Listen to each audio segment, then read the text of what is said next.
And, you mentioned there Western Sydney ministers. Where on earth is Tony Burke right now? On Sunday he warned of visa cancellations for anyone found to be flying the Hezbollah flag. Then he told police to report protesters who are on visas, and yet no visas as of yet have been cancelled. Why is he feeding the media dribs and drabs but not taking any action? Well, this is what Labor does, Danica. For years I've listened to Peter Dutton say, don't look at what Labor says, look at what they do. And what Labor says that they're going to do and what they actually do are very often different things. The Prime Minister just simply is failing to lead, and it's no surprise that his senior ministers, particularly Tony Burke, who has a very strong Muslim community in his electorate, he's going to be very, very careful about not upsetting those people. We know that there's got the Muslim Vote organisation that are mobilising against him in his own electorate. So they are very vulnerable.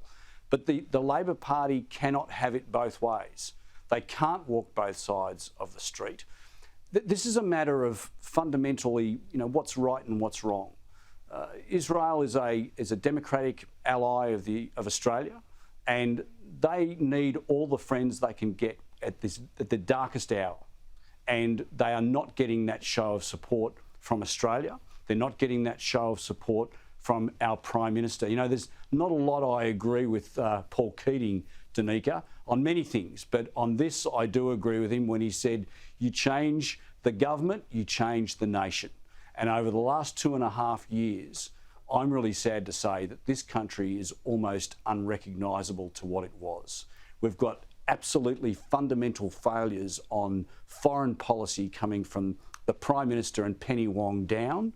And what we are seeing is a situation on our streets where people can feel like they can act with impunity.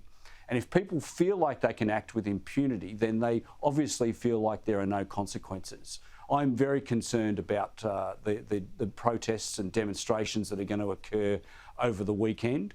This is a time when we should all be wrapping our arms around the Jewish community 12 months after the horrendous event of October 7.